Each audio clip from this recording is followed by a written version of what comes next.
Saka pesa hapana chandakaona. Musi wa 30, musi wa 16 November kukwera nezuro. Ndo pandakaonawo jinda ramambo rakundifonera kuma past 6 kutangotesa.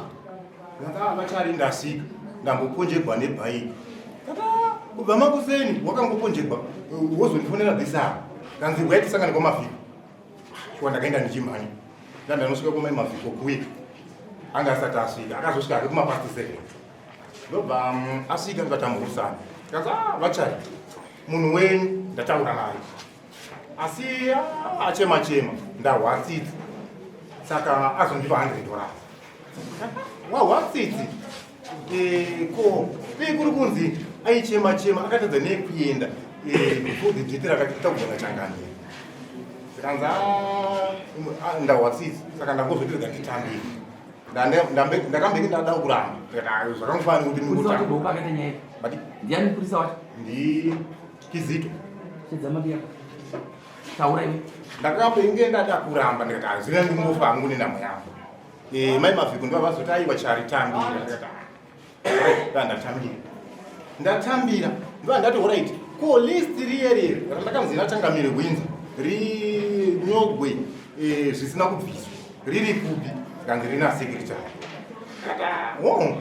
ndikati kuipa papa alright tomboti ndagachira inozikana kuti yaenda papi mariyo kanza iwa rikuna secretary right ndatambira zokonondo ndobva ati komari yangu yepetrol achangonditambidza pake yepetrol ndoiwana kupi ndichitoshaya sadza rekushanda saka ndobvisa kanza iwa ndoda mari yepetrol saka zviri tora mari yangu right ndobva anyengeredzwa namai mavhiki ndobva aiwa no problem right zvadaro ndobva ndati no cherega ndiende ndoona mambo nokuda kuti zvinhu izvi handichanyaso kuzviwisisa ndoona changamire kuti ndizvo here mari yacho ndauya nayo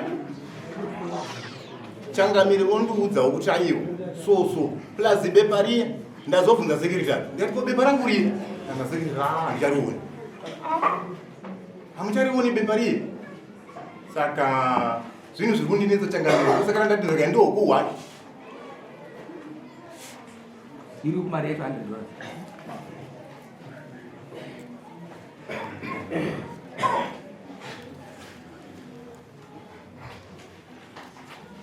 Kontas tora mungu. Ya, ndakungondanga bo. Right, chichakaitika pano. Ndiani na mkambi. Makanditize mkambi ndari pasi. Saka bibani. Saka ndatarisa ndichisvika uku kubepa ndisirida kuti ndiwane kuti zvakasara ndizvi pane zvakapeya. Iye ari kubepa akandibuditsira manje kuti ndakapeya maspika newardrobe chichindi zvakatengerawo. Ndikati zvino saka kuti ndidzoke kunoku ndisina chinoita kuti uyu sezvo zvinhu zvise zvakatsva hazvigoni. Ndinofanira kutoona mari inoita ndopa uyu tozoweya nejudgment yezvinhu zvakuti zvinoita mari ndokupya wadaita $100. Ndibva ndavashedza murume kuti chama ndapiwa $100 saina apa pabhuku pangu nemari yako iwewe chandakupa nakundo mari yepetrol.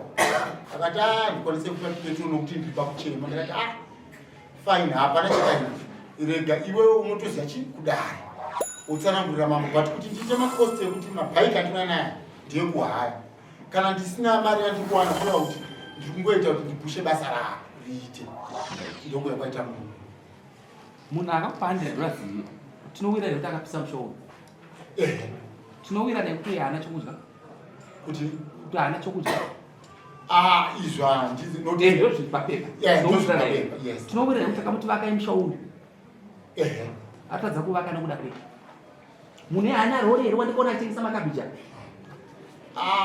anayo nokuti ndikaona pakatogurwa pane injini iri pano saka chakakosha chikupisa musha womunhu pano kuti uyo ararame zvakanaka kumuvakira musha wake takamutivaka zvisina nhongo ende wamuvakira musha wake zvakanaka wapedza woita saizvozvo unozvinzwa sei bheki dzokera ikoko apa unopuwa $20 yokufambisa wodzokera ikoko iyi mari isina basa wanzwa wazvinzwa here imari isina basa ina unodya wotengera muri sipo haitiverenge papayment yako dzoke apa unopuwa $20 enda kumba kwake womutaurira kuti zvanzi vakanaka kana pasina next koti tosanga totora rori totengesa nda fuck off stupid munhu asiye zvaanoita ikoko Yeah.